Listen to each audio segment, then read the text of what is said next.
का स्वागत है एक बार और मेरे चैनल में। एक्चुअली इसके जो लास्ट क्लास हमने लिया था, हमने उसमें बीएससी थर्ड ईयर के यूनिट 4 फर्मेंटेशन टेक्नोलॉजी के कुछ यूनिट्स देखे थे कि उनके यूनिट के बारे में बताया था कि हाँ इसमें हमें क्या पढ़ना है और कैसे पढ़ना है, उसकी सिनॉप्सिस क्या है और ये सब। और हमने बोला था कि हम अगले क्लास से नेक्स्ट क्लास से हम एक एक करके उन टॉपिक्स के बारे में पढ़ेंगे। तो आज हम अपनी फ़र्स्ट टॉपिक लेने जा रहे हैं fermentation, bioreactors and there types. सबसे पहले फर्मेंटेशन। देखो, फर्मेंटेशन जो है उसकी ओरिजिन हुई फर्वियर वर्ड से, FERBERE, जो कि एक लैटिन वर्ड है जिसका मतलब होता है टू बॉयल। फर्मेंटेशन की जनरल मीनिंग होती है breaking down of complex molecules into simpler molecules. ठीक है, it is a metabolic activity. ये मेटाबॉलिक एक्टिविटी, इसमें एनर्जी कंजप्शन होता है। तो अब ये मेटाबॉलिक एक्टिविटी क्यों है? तो सबसे पहले एक जो प्रिंसिपल होती है फर्मेंटेशन की, उसमें हम क्या करते हैं कि जैसे कि हमें पेंसिलिन चाहिए, पेंसिलिन जो कि एक एंटीबायोटिक है, तो पेंसिलिन जो है वो पेंसिलियम नोटाडम एक फंजाई है, उससे प्रोड्यूस होता है ना। अब कैसे? तो आप जानते हो कि फर्मेंटेशन प्रोसेस कराने के लिए हमें इंस्ट्रूमेंट की ज़रूरत पड़ेगी। वो इंस्ट्रूमेंट का नाम होता है बायोरिएक्टर और फर्मेंटर, जो कि हम इंट्रोडक्शन क्लास में देख चुके हैं, है ना। तो उस फर्मेंटर में हम पहले मीडियम डालेंगे जिस पे हमारा बैक्टीरिया और माइक्रो ऑर्गेनिज्म जो भी है फंजाई वो ग्रो कर सके। तो पहले हम एक वो लेंगे, फर्मेंटर लेंगे, उसमें मीडियम डालेंगे, उसमें माइक्रो ऑर्गेनिज्म डालेंगे, फिर न्यूट्रिएंट डालेंगे। न्यूट्रिएंट मतलब जो कि ग्रोथ करने के लिए अब उसके बॉडी को चाहिए होगा। जैसे हमें कार्बोहाइड्रेट चाहिए, प्रोटीन चाहिए, वैसे माइक्रो ऑर्गेनिज्म को जो न्यूट्रिएंट की ज़रूरत पड़ेगी वो हम उसमें डालेंगे। फिर वो धीरे धीरे प्रोसेस शुरू होगा और माइक्रो ऑर्गेनिज्म ग्रो करना शुरू होगा। जैसे जैसे वो ग्रो करेगा उसकी मेटाबॉलिक एक्टिविटीज़ होने लगेंगी उसकी बॉडी में। मेटाबॉलिक एक्टिविटीज़ तो हमारे बॉडी में होती है, सारे लिविंग ऑर्गन्स की बॉडी में होती है। जैसे जैसे हमारे ग्रोइंग पीरियड में, जैसे कि रेस्पायरेशन, डाइजेशन, एक्सक्रीशन। जैसे बच्चों की डाइजेशन उस टाइम कम होती है, धीरे जैसे जैसे वो ग्रो करते हैं उनकी डाइजेशन रेट बढ़ती है ना। वैसे ही फिर बहुत सारे मेटाबोलाइट्स, मतलब कि मेटाबॉलिक एक्टिविटी, जैसे रिस्पायरेशन हो रहा है तो हम लोग जैसे कि CO2 रिलीज़ करते हैं, है ना। एक्सक्रीशन में हम बहुत सारी चीज़ें एक्सक्रीट करते हैं। तो उसी तरह अपने मेटाबॉलिक एक्टिविटी करने के दौरान बहुत सारे प्रोडक्ट वो छोड़ता है, मतलब रिलीज़ आउट करता है, और वो प्रोडक्ट ही फर्मेंटेशन प्रोडक्ट है, वही हमें चाहिए होता है ना। तो ये बेसिक प्रिंसिपल है। Fermentation gives out useful products by using mass culturing of microorganism. ये समझ के all the metabolic activity generate ATP आप जानते हो, एडेनोसिन ट्राईफॉस्फेट, जो कि हमारे एनर्जी करेंसी मानी जाती है एक्चुअली। क्योंकि जो मेटाबॉलिक एक्टिविटीज़ मैंने आपको बताया एनर्जी रिक्वायर्ड एक्टिविटी है, इसमें हमें ATP की ज़रूरत पड़ती है, और ये ATP माइटोकॉन्ड्रिया से बनता है ना। This fermentation procedure helps in many ways keeping all the toxics back. बस माइक्रो ऑर्गेनिज्म ऐसा नहीं है जो प्रोडक्ट, मतलब कि जो मेटाबोलाइट छोड़ते हैं अपने मेटाबॉलिक एक्टिविटी करने के दौरान, वो हमारे लिए यूज़फुल भी हो, बहुत सारे टॉक्सिक्स भी होते हैं। तो फर्मेंटेशन प्रोसीजर क्या करता है? फर्मेंटेशन फर्मेंटर जो हमें रिक्वायर्ड होता है उसको रहने देता है, और जो टॉक्सिक्स है उसको कीप असाइड कर देता है। While using fermentation we use continuous batch growth of microorganisms to get best products। देखिए, जैसे कि पहले भी हमने देखा था कि फर्मेंटेशन जो है की जो प्रोसेस है वो बहुत तरीके की होती है। यहाँ पे जैसे कि batch fermentation, continuous fermentation, solid fermentation, submerge fermentation, फिर बैच, है ना। हम ज़्यादा प्रेफर करते हैं कंटिन्यूस और फिर बैच फर्मेंटेशन, क्योंकि जैसे कि बैच फर्मेंटेशन है तो हमें मतलब बारी बारी से लेना पड़ेगा। जैसे कि एक लिमिट सेट होगा कि हाँ 500 ml कहीं बनाना है हमें प्रोडक्ट, तो हम जितना बैक्टीरिया लगेगा, जितना मीडियम लगेगा, जितना न्यूट्रिएंट लगेगा डाल देंगे, प्रोसेस हो जाएगा, प्रोडक्ट बनेगा, निकाल देंगे, उसको अलग रख देंगे, फिर दूसरा स्लॉट डालेंगे, है ना। ऐसे ऐसे। और कंटिन्यूस में क्या होता है, एक तरफ से प्रोडक्ट निकलते जाता है, दूसरी तरफ से सबस्ट्रेट हम फेड करते जाते हैं, है ना। तो उससे क्या होता है कि हमारा जो टाइम भी बचता है और प्रोडक्ट जो है आसानी से बनता है और टाइम भी बचता है सबसे पहले, है ना। तो ये अच्छा है और न्यूट्रिएंट की कमी नहीं होती है, क्योंकि हम जैसे ही ख़त्म होने लगता है तो बैक्टीरिया अपना मेटाबॉलिक एक्टिविटी थोड़ा कम करने लगते हैं, लेकिन हम कम हो ही नहीं देते हैं कंटिन्यूस में। हम जैसे ही कम होने लगता है हम मेज़र कर लेते हैं और तुरंत न्यूट्रिएंट डाल देते हैं, तो उनकी मेटाबॉलिक एक्टिविटी कंटिन्यूस रेट से चलती रहती है और प्रोडक्ट मिलता रहता है। For performing fermentation this reaction goes under control condition. The control conditions are, fermentation process कराने के लिए सबसे पहले तो एसेप्टिक कंडीशन होनी चाहिए, जो हमें जिस माइक्रो ऑर्गेनिज्म की ज़रूरत है सिर्फ वही फर्मेंटर में रहे, ये इन्फॉर्म करना बहुत ज़रूरी है। अगर कोई दूसरा माइक्रो ऑर्गेनिज्म उसमें आ गया तो वो फिर इंटरफेयर करेगा न्यूट्रिएंट में, हर चीज़ में, तो फिर उसकी प्रोडक्ट जो बनेगी हो सकता है वो हमें नहीं चाहिए होगी, तो फिर हमारा रिक्वायर्ड माइक्रो ऑर्गेनिज्म उसके लिए तो न्यूट्रिएंट कम पड़ जाएगी, तो वो उतना प्रोडक्ट नहीं दे पाएगा एज़ पर रिक्वायरमेंट, है ना। तो एसेप्टिक कंडीशन ज़रूरी है। एरेशन, प्रॉपर हवा की ज़रूरत है कि इवनली डिस्ट्रीब्यूट हो। एजिटेशन, वही जब हवा प्रोड्यूस होती है तो एक इम्पेलर नाम की डिवाइस होती है जो कि ऐसे गोल गोल घूमती है और हवा को पूरे फर्मेंटर में इवनली डिस्ट्रीब्यूट करती है। फिर पीएच कंट्रोल होना चाहिए, जैसे हम लोग की बॉडी में 7.6 है पीएच, है ना, उससे ज़्यादा नहीं होना चाहिए, उससे कम नहीं होना चाहिए। वैसे उनकी भी कोई ग्रोथ की होती होगी कि उनको इतना पीएच पे ही वो ग्रो करेंगे। टेम्परेचर होना चाहिए, प्रॉपर मॉइस्चर कितना होना चाहिए, हर मैक्रो की स्पेसिफिक कंडीशंस होती है ग्रो की। और ये फर्मेंटेशन की सारी प्रोसेस हम कहाँ करते हैं, फर्मेंटर जो कि अपना बायोरिएक्टर है।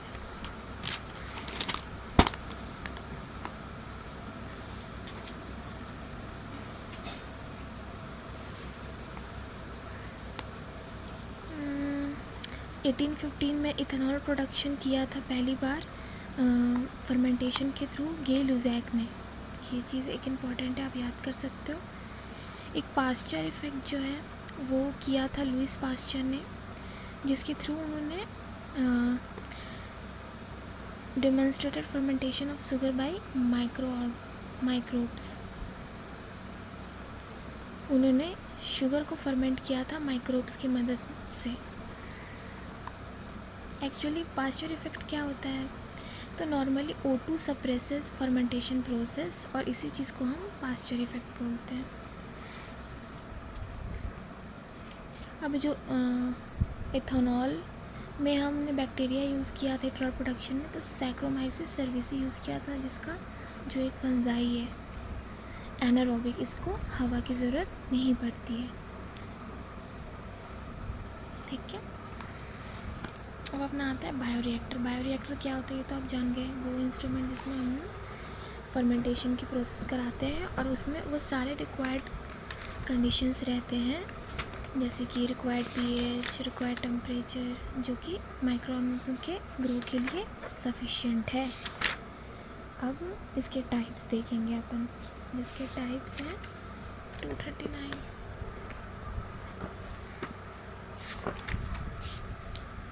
देखो टाइप्स में आ गया आपको continuous stirred tank bioreactor, bubble column bioreactor, air lift bioreactors, fluidized bioreactor, packed bed bioreactor, photo bioreactors. अब हम एक एक करके देखते जाएंगे, मैं बहुत शॉर्ट में बताऊंगी। सबसे पहले कंटिन्यूअस स्टायर्ड टैंक बायोरिएक्टर। देखो इसकी तो डिज़ाइन बहुत सिंपल है। एक सिलेंड्रिकल वेसल है, जिसमें कि फर्मेंटेशन की प्रोसेस हो रही है। तो ये जो सिलेंड्रिकल वेसल है इसको हम बोलते हैं रिएक्शन वेसल। इसमें एक मोटर लगी रहती है, एक मोटर से एक शाफ्ट रहता है, जैसे कि एक डाली है और डाली पे हर तरह से पत्ते लगे हुए हैं, ये देख रहे हो आप, इम्पेलर्स। तो एक डाली समझ लो शाफ्ट को और इम्पेलर्स को पत्ते समझ लो। जब डाली अपने एक्सिस पे रोटेट होगी तो इम्पेलर भी घूमेगा, है ना।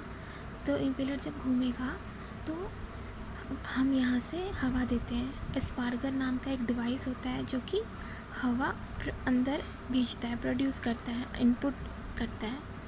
और ये एजिटेटर्स घूमने लगते हैं, जैसे कि शाफ्ट अपने एक्सिस पे रोटेट करता है मोटर की मदद से, तो हवा क्या होता है, इवनली डिस्ट्रीब्यूट होता है पूरे फर्मेंटर में, है ना। तो इसके एडवांटेज क्या हो गई कि सबसे पहले तो एफिशिएंट सप्लाई ऑफ गैस, क्योंकि अच्छे से डिस्ट्रीब्यूशन हो रहा है। और फिर जैसे कि फ्लेक्सिबल ऑपरेटिंग कंडीशन, ऐसा हमको पीएच जितना है हम अपने मन से सेट कर सकते हैं, हमें हवा जितना चाहिए हम कंट्रोल कर सकते हैं कि हाँ हवा इतना चाहिए तो इस स्पीड से घूमेगा, इस स्पीड से घूमेगा, है ना। और टेम्परेचर कैसे कंट्रोल करना है, कितना होना चाहिए, हम आगे पीछे कर सकते हैं। तो फ्लेक्सिबल ऑपरेटिंग सिस्टम भी है इसकी। फिर दूसरा है आपको बबल कॉलम बायोरिएक्टर। इसमें क्या है, हमें कोई एजिटेटर की ज़रूरत नहीं है। इसमें जो स्पार्कर रहता है वो ट्यूब लाइक होता है, पोरस होता है, उसमें छेद बने रहते हैं, जैसे देख सकते हो यहाँ पे। जब हम हवा देते हैं, इनपुट करते हैं, तो ये इन पोर्स से होके जाता है। तो पोर्स से होके जाता है ना, तो मतलब अलग अलग, जैसे एक छोटा सा बल्ब है और उसको में हम एक ऐसा जैसा कुछ कोई पोरस सा सब्सटेंस डाल देते हैं जिसमें छेद हो, तो लाइट कैसे ऐसे ऐसे फैल जाती है, वैसे ही हवा ऐसे ऐसे पूरा इवनली डिस्ट्रीब्यूट हो जाएगा। तो इसमें एजिटेटर की कोई ज़रूरत नहीं है। फिर आपको तीसरा आता है ये एयर लिफ्ट बायोरिएक्टर। देखो एयर लिफ्ट बायोरिएक्टर में क्या होता है कि एक बफल और ड्राफ्ट ट्यूब होता है, जिसकी मदद से दो जोन में the medium of vessel is divided into two interconnected zones by means of baffle of draft zone। दो इंटरकनेक्टेड जोन में डिवाइड हो जाते हैं, एक बफल और एक, ये अपना बफल है जो एक बॉक्स जैसा दिख रहा है आपको अंदर, ये ड्राफ्ट ट्यूब और इसी को हम बैफल भी बोलेंगे। और ये इंटरकनेक्टेड जोन है दोनों तरफ से, एक तरफ से इनफ्लो दिखा रहा है, एक तरफ से बैकफ्लो दिखा रहा है। तो हम एयर यहाँ से डालते हैं, तो ये जो एरिया है जहाँ से हम एयर डाल रहे हैं और एयर डिस्पर्स हो रही है, इसको अपन बोलते हैं राइजर जोन। और यहाँ जहाँ से बैकफ्लो हो रहा है एयर को, इसको अपन बोलते हैं डाउन कमर जोन। ठीक है, ये ज़्यादा पर ये जो बायोरिएक्टर है, ये जब हम एरोबिक मतलब वैसे बैक्टीरिया का यूज़ करते हैं फर्मेंटेशन में, जो कि एरोबिक है, जिनको ऑक्सीजन की रिक्वायरमेंट रहती है, उसके लिए ज़्यादा पर हम इस बायोरिएक्टर का यूज़ करते हैं। इसको मिथेनॉल प्रोडक्शन में भी यूज़ करते हैं, वेस्ट वाटर ट्रीटमेंट में यूज़ करते हैं, सिंगल सेल प्रोटीन में यूज़ करते हैं ना। ये डिपेंड करता है जो परफॉर्मेंस है एयर लिफ्ट बायोरिएक्टर की, कितने अच्छे तरीके से एयर का सर्कुलेशन हो रहा है ना, कितने अच्छे, क्योंकि जब एयर का अच्छे से सर्कुलेशन होगा तब को माइक्रो ऑर्गेनिज्म को सफिशिएंट ऑक्सीजन मिलेगा और तब वो उतना प्रोडक्ट प्रोड्यूस कर पाएंगे, अच्छे से मेटाबॉलिक एक्टिविटी करेंगे और मेटाबॉलिक एक्टिविटी के दौरान वो प्रोडक्ट प्रोड्यूस करेंगे। फिर आता है फ्लूइडाइज्ड बेड बायोरिएक्टर। बायोरिएक्टर जो है, ये बायोरिएक्टर बिल्कुल बबल की तरह ही है। देखो यहाँ पे लिखा है reactor is comparable to bubble column except the top position expanded with the velocity of the fluid। यहाँ पे जो फ्लूइडाइज्ड है उसमें ऐसे पूरा बंद है, और यहाँ वाला जो है ये फ्लूइडाइज्ड जैसा ही है, लेकिन यहाँ पे ये थोड़ा सा एक जैसा नहीं है, ये एक जैसा है और फिर ऐसे एक्सपेंड हो गया है। तो ये उनके लिए यूज़ किया जाता है ना, जैसे कि जो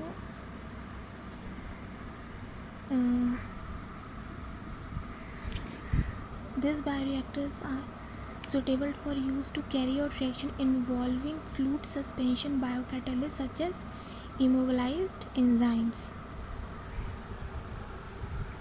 वैसे बायोकैटलिस्ट के लिए यूज़ किया जाता है जो कि लिक्विड मीडियम में सस्पेंडेड रहते हैं, जैसे उसमें थोड़ा सा लिक्विड भी रहता है और लिक्विड में वो सस्पेंडेड रहते हैं। तो उस केस में हम कैसे उनको मतलब कैसे हमको तो चाहिए, तो इसमें क्या होता है कि एक्सपेंडेड रहता है तो सॉलिड मटेरियल इधर आ जाता है और लिक्विड जो है ऊपर ही रह जाता है, तो हम अपना आराम से उनको सेपरेट आउट कर सकते हैं ना। उसके बाद से आपको packed bed bioreactor. Packed bed bioreactor A bed of solid particles with biocatalyst. हमारे जो बायोकैटलिस्ट है ये ऐसे ऐसे ऐसे एकदम देख रहे हो, एकदम इतना ज़्यादा एक दूसरे के करीब आ गया, कंडेंस हो गया है कि एक बेड जैसा बना लिया है। ऊपर से हम न्यूट्रिएंट बहुत ब्रॉथ देंगे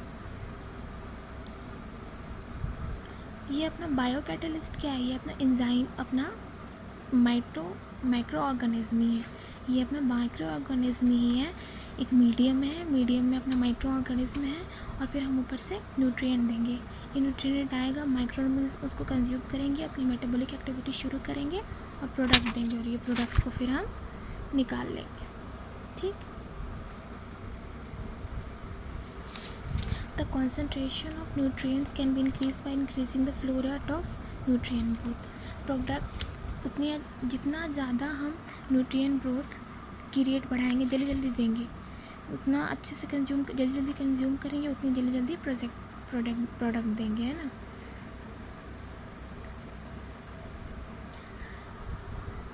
तो ये था आपको। फिर एक है फोटो बायोरिएक्टर। फोटो बायोरिएक्टर आप नाम से ही देख रहे हो, फोटो का मतलब क्या होता है, लाइट। तो लाइट या तो हम आर्टिफिशियली दे सकते हैं या फिर सनलाइट के थ्रू दे सकते हैं। तो ज़्यादा पर लेकिन हम सनलाइट ही प्रेफर करते हैं, क्योंकि वो नेचुरल लाइट होती है, और अगर आर्टिफिशियल देंगे तो हमें बहुत मतलब ये हो जाएगा, हमें बहुत ज़्यादा हाई पैसे लगाने पड़ेंगे, है ना, ज़्यादा वो महंगा पड़ेगा हमें। तो कौन कौन से प्रोडक्ट बनाने के लिए इनका यूज़ होता है, तो बीटा कैरोटीन, एक्सथाइसिन, ज़ैंथिन, मेनली ये ग्लास और ट्रांसपेरेंट प्लास्टिक के बने रहते हैं। देखो, ट्रांसपेरेंट ग्लास और प्लास्टिक रहेगा तो हम आसानी से बाहर से ही देख सकते हैं कि अंदर की प्रोसेस कैसे हो रही है, हम उसका अच्छे से एग्जामिन कर पाते हैं। उसमें ऐसे ऐसे जैसे आपने सोलर पैनल्स देखे हो जो कि हमारे ऊपर लगी रहती है, वो इस अलाइनमेंट में रहती है कि जो सनलाइट रेज है उन पर डायरेक्ट पड़े, ताकि वो ज़्यादा से ज़्यादा हीट अपने अंदर कंज्यूम कर पाए, और फिर उस हीट की मदद से इलेक्ट्रिसिटी प्रोड्यूस होती है। वैसे ही बिल्कुल यहाँ पे उनके अंदर रॉड्स जैसी चीज़ें रहती हैं। The culture can be circulated through the solar receiver by methods such as centrifugal pumps और एयरलिफ्ट पम्प्स। सबसे पहले तो जो सोलर रिसीवर्स है, ये जो ट्यूब्स हैं, वो सोलर लाइट रिड्यूस करते हैं, इलेक्ट्रिसिटी जनरेट होती है, और अंदर की जो कंटेंट है, मतलब जो अपना सबस्ट्रेट है, माइक्रो ऑर्गेनिज्म है, वो आपस में मिलता है, इलेक्ट्रिसिटी प्रोड्यूस होती है, आपस में मिलना शुरू होता है और फिर प्रोडक्ट देता है। तो क्योंकि ये सनलाइट में ही होता है, तो सनलाइट डे में होती है, तो डे में फर्मेंटेशन प्रोसेस होता है और रात में हमें प्रोडक्ट मिल जाता है, क्योंकि दिन भर वो माइक्रो ऑर्गेनिज्म अपना वो करते हैं, ग्रो करते हैं, अपना मेटाबॉलिक एक्टिविटी करें, दिन भर उन्हें लाइट मिली, उन्हें जितना कर सकते थे करा दिन भर, और फिर रात में प्रोडक्ट बनना शुरू हो जाता है। तो ये थी हमारी टाइप्स ऑफ। हाँ, इसके लिए जो जनरल टेम्परेचर है ये फोटो बायोरिएक्टर के लिए वो 25 से 40 डिग्री सेल्सियस है। इसमें ज़्यादा पारा वो माइक्रो एल्गी और साइनोबैक्टीरिया माइक्रोऑर्गेनिज्म का यूज़ करते हैं। तो ये अपना एक जनरल स्ट्रक्चर है, एक जनरल बायोरिएक्टर का। देख सकते हो मोटर लगा हुआ है, ये शाफ्ट है, ये एजिटेटर्स है हवा प्रोड्यूस करने के लिए, ये एयर यहाँ से भेजते हैं, फिर जैकेट है, ये ट्यूब के बाहर भी ट्यूब को प्रोटेक्ट करने के लिए, फिर ये स्पार्कर है, एयर प्रोड्यूस करता है, ये यहाँ से हम अपना प्रोडक्ट निकालते हैं, यहाँ से ये रिमूवेबल टॉप है, मतलब ये ढक्कन टाइप है, यहाँ से एयर निकलता है, यहाँ से फोम बनता है, फोम बीकर,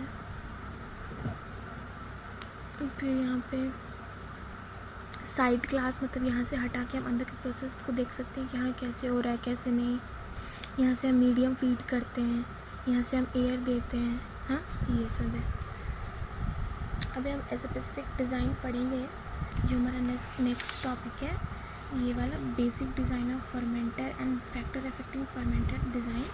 ये भी यही पे है ऑपरेटिंग सिस्टम में कि स्टरलाइजेशन की प्रोसेस करते हैं, inoculating, sampling, aeration, control system और क्लीनिंग। तो जो कंट्रोल सिस्टम है इसमें हम देखेंगे कि कैसे कैसे फोम फॉर्मेशन होता है। तो उसके लिए ज़्यादा फोम भी ज़रूरत अगर होगा तो दिक्कत है, अगर कम फोम होगा तो ज़रूरत है। तो कम फोम के लिए भी क्या करते हैं, ज़्यादा फोम करने के लिए हमको एंटी फोम एजेंट लगाना पड़ेगा, न्यूट्रिएंट कॉन्सेंट्रेशन ज़्यादा नहीं होना चाहिए, कम नहीं होना चाहिए, क्लीनिंग अच्छे से होनी चाहिए, ऑक्सीजन रिक्वायरमेंट ज़्यादा नहीं होनी चाहिए, कम नहीं होनी चाहिए, टेम्परेचर रिक्वायर रहनी चाहिए, पीएच रिक्वायर्ड रहनी चाहिए, अच्छे से मिक्सिंग होनी चाहिए। ज़्यादा मिक्सिंग होगा तो सेल टूट भी सकते हैं, तो उस कंडीशन कितना अमाउंट पे, कितने रेट पे आपको मिक्सिंग करानी है, ये सब आपको कंट्रोल सिस्टम में। तो ये हमारा नेक्स्ट टॉपिक यही है। तो आज की क्लास हम यहीं पे बंद करते हैं। मैं अपनी जो नेक्स्ट टॉपिक है ये भी आज ही शाम में डालूँगी। मेरे को इतनी पेशेंटली सुनने के लिए आपका बहुत बहुत धन्यवाद। और if you like my video then please like, share and subscribe, and thank you so much.